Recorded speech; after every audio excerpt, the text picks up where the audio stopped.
Hello, ladies and gentlemen. This is Pillar to Post. I'm your host, as always, Pete Wall. Now, it's 12:37 in the a.m. on Monday morning.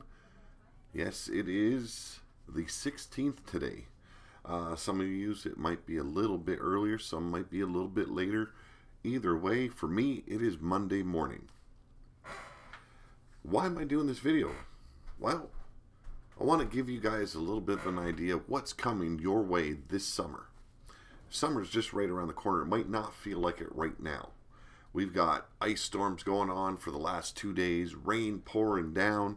Oh, my ass crack is so wet, and it ain't from sweat. It's from the ice rain coming down, and whoo, it has been terrible. Fucking, we got ice all over our cars. We've got ice all over our hydro lines, all over the roads. Scary fucking weather conditions, folks. My buddy out in California might be having a little bit easier there, right, Mark? But want to discuss plans for the channel moving forward. We're always going to be having our wrestling thing. We love our wrestling, RWO, and a little bit of FAW for that old school meets new school kind of thing. Let me check my Skype here. Someone is messaging, and it's no concern to me. So, as you guys know, right now in the RWO, that is Renegade Wrestling Organization, for those of you that do not know, we're doing this wrestling meets risk deal right now. And it's basically taking an imaginary situation like the post-apocalypse future, and the earth is completely decimated. So there's no land left, like no lands that you would remember. There is no United States of America. There is no Russia, Japan, you name it, it's gone. It's all been rebuilt in the eyes of the new inhabitants, the survivors, if you may. And the way I've kind of done it is, war is outlawed. There's no battlefields within to fight. War and fighting as a whole is gone. The way the nations have to deal with shit is to battle inside a wrestling ring. That is where the wrestling aspect comes into it. So what I've done was I created nations where a certain amount of wrestlers all go into. There's always a clique and stuff like that. So we start off with 14 nations. I believe it is 3 or 4 that have fallen now. And it's very much well played like it would be on the Risk board game, just wrestling. And it's been a hit. Everyone's been enjoying it. Everyone's liked what I brought. And I love that aspect. I love it that I'm able to change things up enough to entertain people consistently. And that's what this channel's always been about. Entertaining people, getting them to relax for a little while, forget about the real world issues, and building a great and strong community where we can all walk away from watching a video on Pillar to Post and be happy and not be pissed off because someone's done them wrong or what have you. That's what Pillar to Post has always been about. It's always been, and to be quite honest, I use it a lot for myself to get my mind into a better place so I'm not thinking of all the bad things, or I can forget about the amount of pain I'm in for a little while. It doesn't always work, but it's the goal of the show. So we're always going to continue to bring you RWO. We're always going to have that wrestling aspect to it. Now with working alongside Blaze McCoy with Faction Action Wrestling, me and him will both be working together doing that in partnership. And we're going to really try and make you understand, you don't need to go to war with another channel in order to have great videos. There doesn't need to be that drama aspect to it to have people want to watch your channel more. No, we are wanting to bring you something that everybody likes. A little bit of fantasy. Wow, a whole lot of fantasy, because a lot of these old school wrestlers, they have passed on. We're never going to see them in the ring again. So we want to bring that aspect to you. and then have them fight against, say, someone from New Japan Wrestling that is wrestling currently, or wrestling like a team that could have existed if, that's what we want to bring you. And so that's two wrestling parts of it. But I also want to start doing stuff on Twitch as well. I want to start doing more with the UFC. I'm very into the wrestling fighting style games. I'm not really into the other games like RPG games or where you've got to be the first person shooter. I'm always slow on the trigger or what have you. I don't like to take cover, so I get shot easy. So you can understand, like when I started doing Call of Duty World War II, I told everyone, as soon as I get off this U-boat, I'm a dead motherfucker. And look what happened. I got off that U-boat, pop, pop, pop, pop. Oh, I'm dead. So like I said, there's always going to be that fighting aspect of what I do here on the show. And I enjoy it. I enjoy doing the commentary. I enjoy watching the matches alongside you guys. And I love messing around, joking around, and clowning around with you guys in the chat. That is a positive in my day, and I never want to give that up. But when the better weather comes around, which everyone's hoping that is going to be soon, there's going to be some videos uploaded here involving the Polara project, the 1968 Dodge Polara that me and my son are working on. We're going to be uploading videos on that, and I've been wanting to do it for a while, but every time I think, oh, the weather's getting better, we get shit on all over again. So I'm going to get out of that and bring you videos on how we're doing things, and if you guys want to learn how to do some of the fiberglass work that we're doing, we're going to show you step by step how to do that stuff.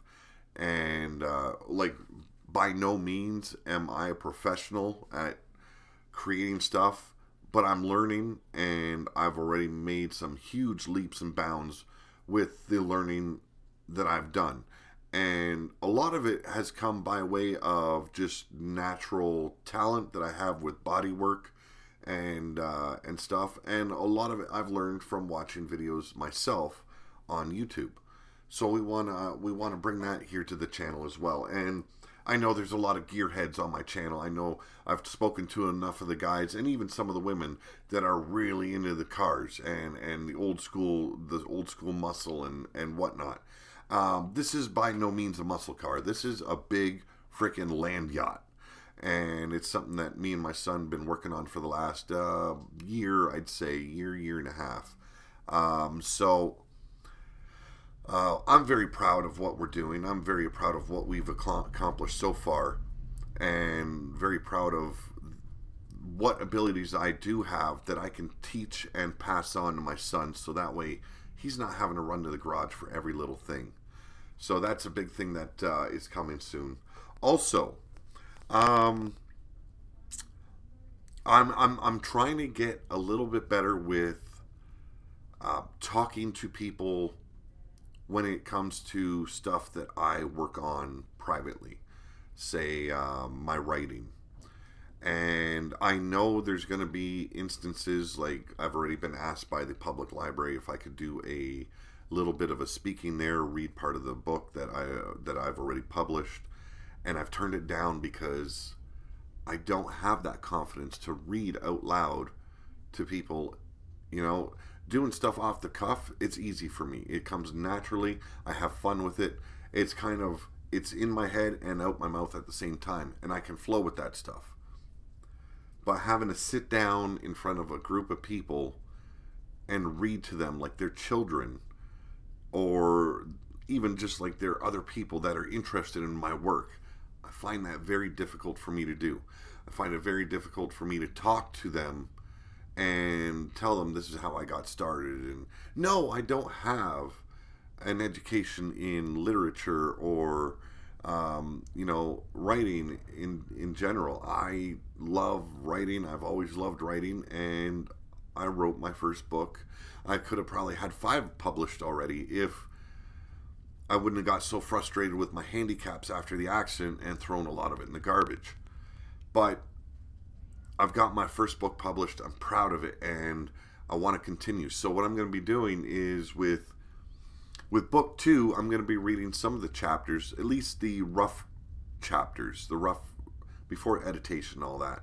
I'm going to be reading some of that to you here on Pillar to Post, getting your ideas and stuff like that, because everyone's got ideas, and it doesn't hurt to see what is lacking, and it's building my confidence up to read in front of people and be judged for the way I've read it and the style I'm writing.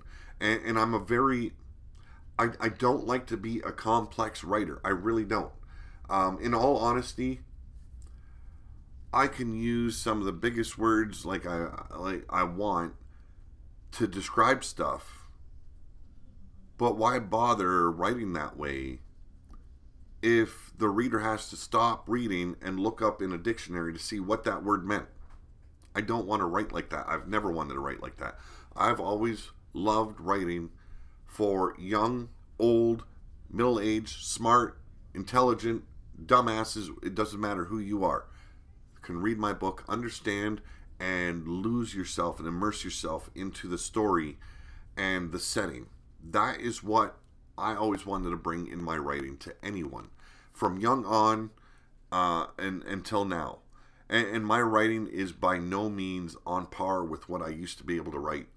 And I'm always going to say it. My wife loves my writing. I've yet to hear any big complaints about the book I wrote and published already. Dragon's Kin, book 1 in the Circle of Steel Chronicles. I have not had any bad reviews yet, and I love that. Now, there's been things mentioned like, oh, the way the book's been laid out. Yeah, that was not my doing. That was the publishing company I used, and I will not be using them again. I wasn't happy with the way they laid it out. And some of the editing seemed like it didn't go through the way it should have. And like, I'm not kidding. We went through that book a good 10 times, and I've noticed it in professional editing. They still miss shit too. So by all means, I'm not going to hold that against myself or my wife. We did a great job with the editing. I did a great job on the writing, and young and old can read it, and that's what I like. Doesn't matter how old you are. There's no explicit content in there where a little kid shouldn't read it. And that's the way I've always loved writing. I can write smut. I love writing smut. I can get right lost into it. It's easy for me. I've got the mind that can take me there. But why write that way if only one, if only one side of people like to read that style? Like, oh, fuck, women love reading smut. I know I got some friends that love reading smut as well, but teenagers can't have it. Or preteens, they can't be reading it. They won't be able to sign it out of the library.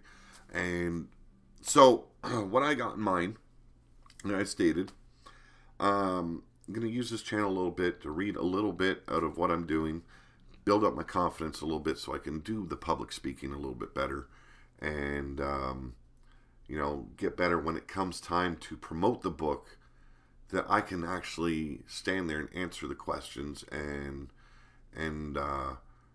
communicate to the best of my ability on what the book's about and how the book came about and stuff like that. And any questions that are put up for me to answer, I've got that ability and the confidence to answer those questions. So those things are going to happen on the channel. Now, I've also been asked if I would like to participate in a short story for Crush Pop Productions, and I was so thrilled about it. Mark from Bomb Pop Overdrive, you don't know how excited I am about it. And I understand there is a general theme to how he does things, or the stories that are being in there. I'm going to twisted a little bit. He says it's going to be out on, I believe he said Halloween. It's going to be out for purchase. So that's what I'm going to be aiming for, that Halloween kind of theme. And I've already been working on this, and it was a book idea I've had for a long time, and I started a long time ago, and I've kind of stepped away to concentrate on the fantasy fiction aspect of my writing. So I'm going to be getting back into that, and I believe he said 2,500 words, short story, and then they publish it in a book where it's multiple authors that are going to be participating in this. And I love the idea, and it's a nice way to get known as well. And I appreciate the offer, and I am going to be stepping up, and I'm going to be taking part in it. I'm not going to let the public know about the story yet, but I promise you it will be Halloween-esque driven. So it won't be post-apoc or post-apocalypse for those of you that don't understand post-apoc, but it will be around the lines of a Halloween theme, but it won't be goofy Halloween. It's going to be a lot more serious and violent, and that's what I like being able to write. And with book 2 coming out, I'm planning on trying to have book 2 out either by the end of summer or at least by the end of this year. And it's book 2 of The Circle of Steel, and it's titled Dragon's Gate. Now I want to be able to go far beyond with what I did with book 1. Book 1, it was just getting to know some of the characters that are going to be involved.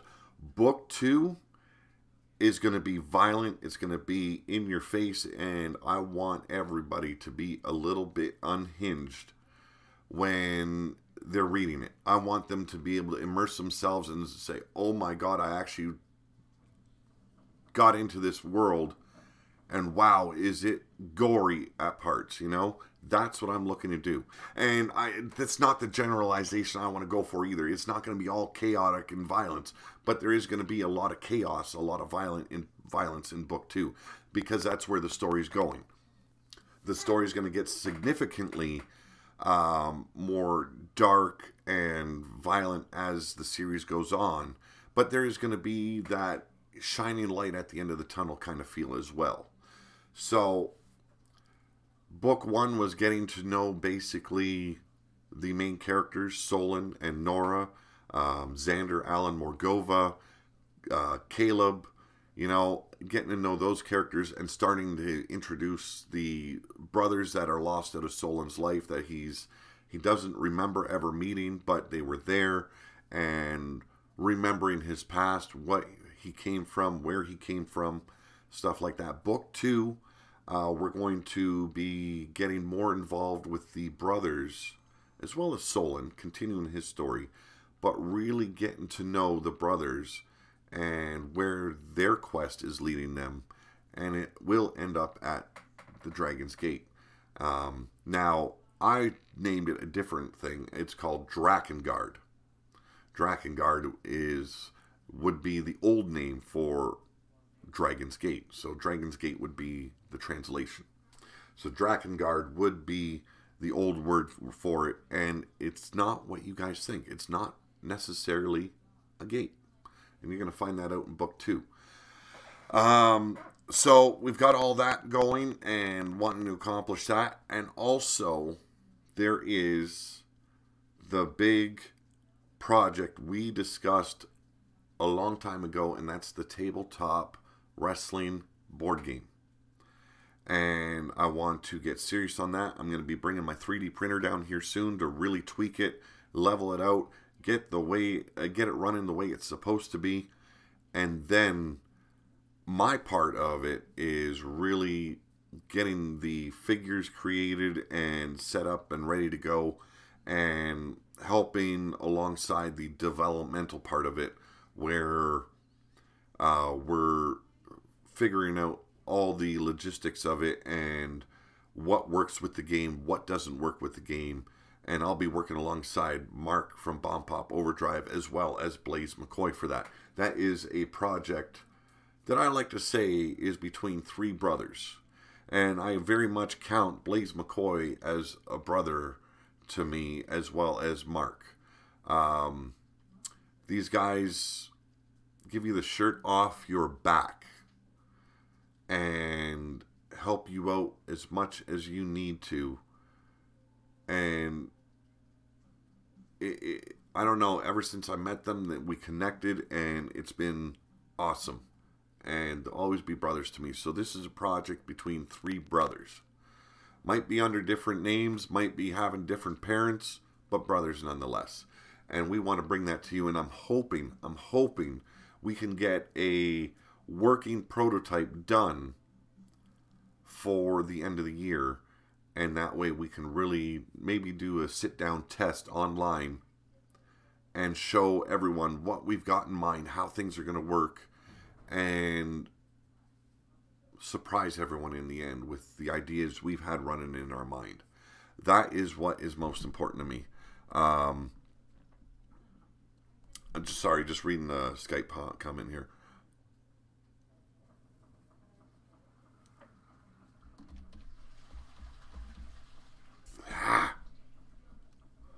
You gotta hate it when you are trying to reply to someone in Skype and it all of a sudden pops your cursor up into the search bar.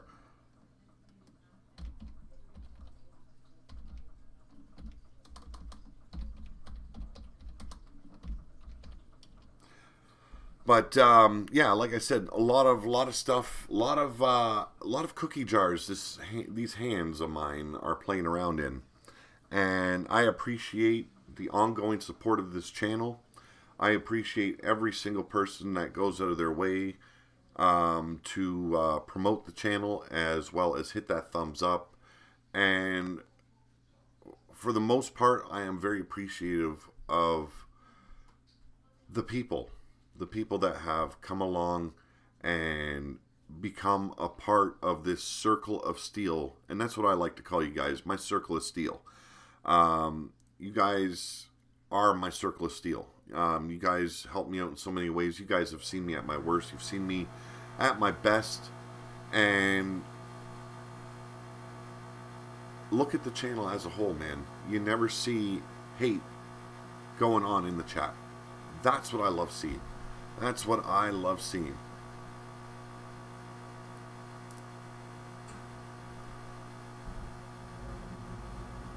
Sorry, just reading a message from a very good friend of mine. I'm talking about Mark here.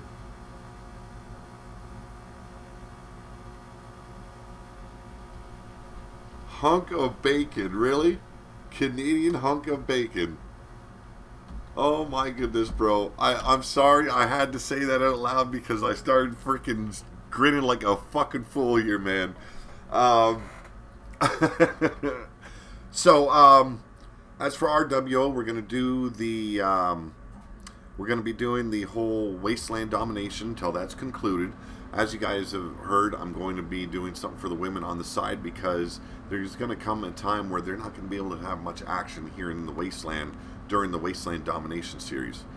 And so we're going to be doing stuff for the women on the side. We're going to keep on doing the FAW thing alongside Blaze McCoy because to me, it's something I want to do for a long time, and that's work together alongside a brother of mine and Blaze, and being able to do the MPW with Mark is something that I've wanted to do for a long time with not just Mark, but with Blaze as well. But Mark's got it easy. He's got the game on PC where we have it on PS4 and we're not able to do it like that. So it's very cool that me and Blaze were able to figure out a way we can still work together, especially on something we've been talking about since he started.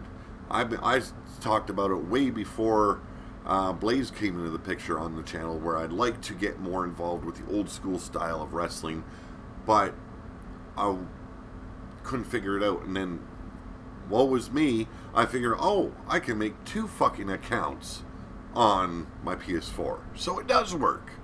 So I am able to do that. And then, like I said, there's the car, there's the books, the short story, the book, and you know, and the tabletop wrestling game. These things are important to me. They're part of who I am, and I've been in a rut for a long time with the writing. Writer's block is such a ferocious bitch, and I got my stuff out today, and like I've got stacks upon stacks upon stacks of notebooks where I've jotted down ideas and what works for this story, what doesn't work. Oh, wait, I can turn this into a story. That's the way my mind works. It's like a mile a minute all over the damn place. So I got all that out again today.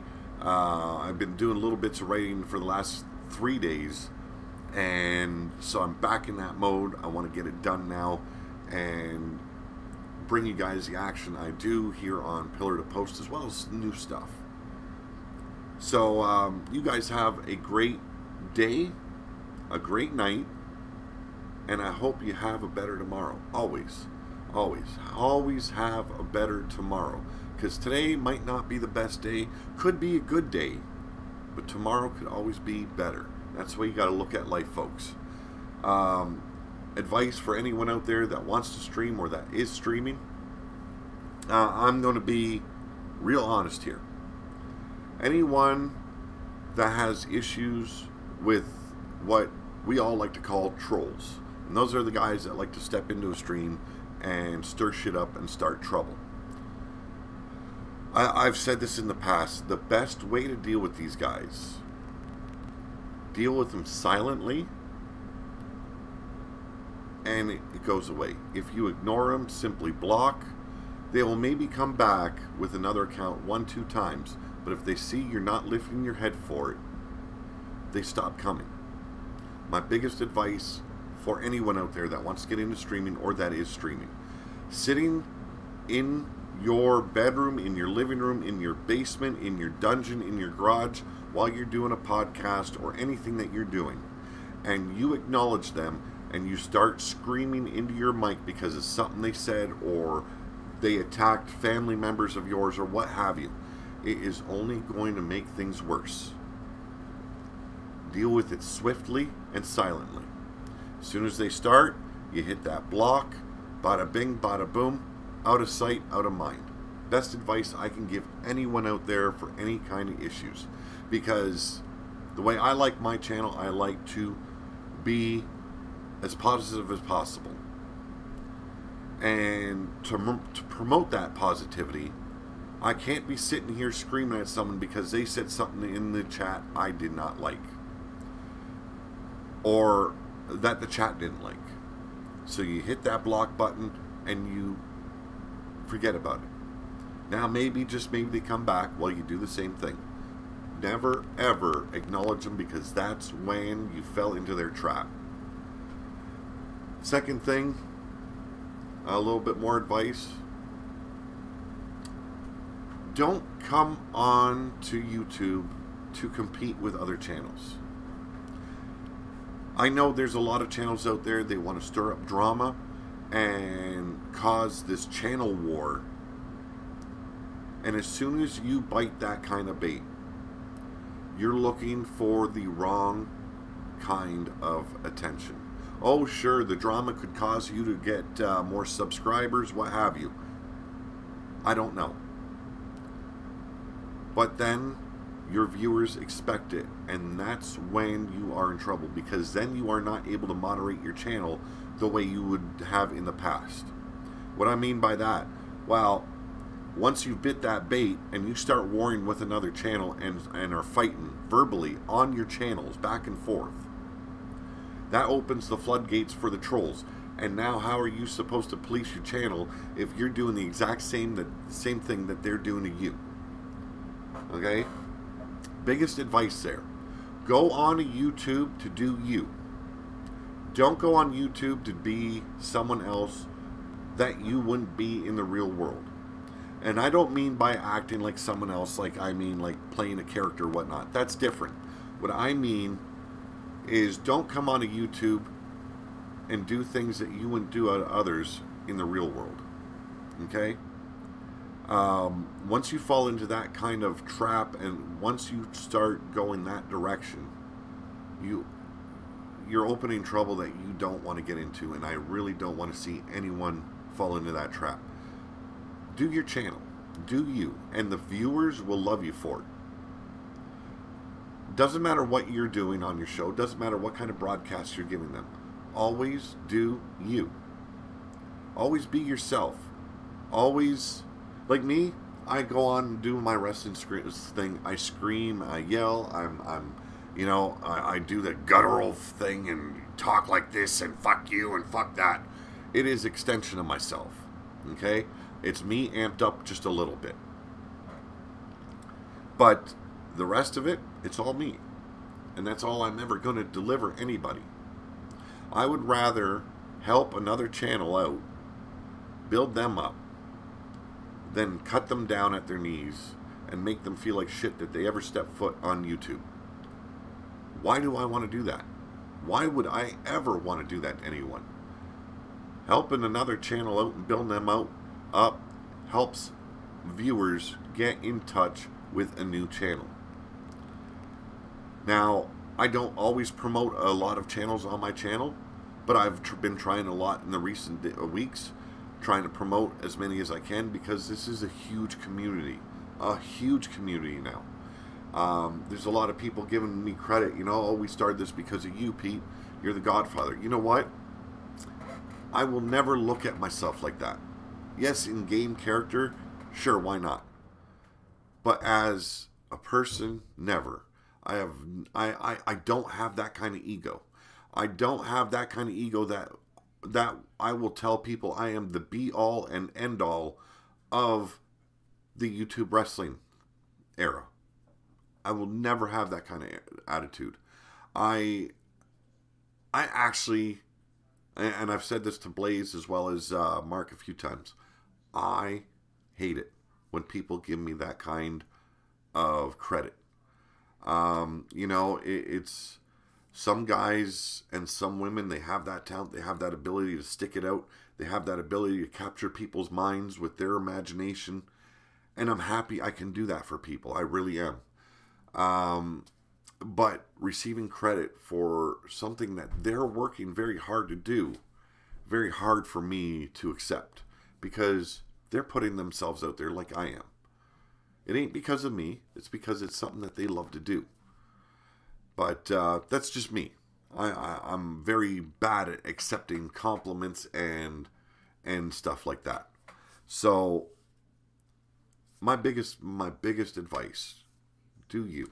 Anyone hates on you for it, fuck them. They don't need to be on the channel. They don't need to be in your life, because that's negativity you don't need. It's negativity that'll drag you down into the pits where you're trying to get yourself out of by doing something wonderful here on YouTube.